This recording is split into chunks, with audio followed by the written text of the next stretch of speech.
Sarong bangkay nin lalaki ang nadukaya nagpapataw-padaw sa Dakulang Bolo River sa barangay Dakulang Bolo, San Lorenzo Ruiz, Camarines Norte, kaining Biyernes, Enero 31.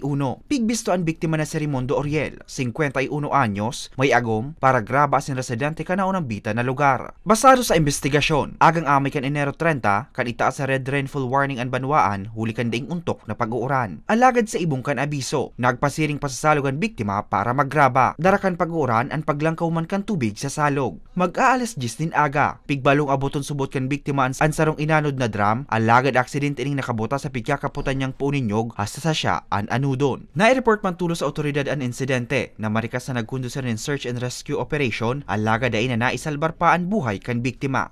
Pero mayroon isang tao sa nakita nga na mula dun sa siguro ang estimate ko kasi siguro yung simula siyang bumagsak 40 to 50 meters doon siya nagsimula. And then, nung nakababa na siya, parang naitaas na lang yung kamay niya. At yun, may nakakita nga, pagtaas ng kamay, and then lumubog na siya, hindi na siya nakita pang muli nung taga doon mismo sa barangay, sa area.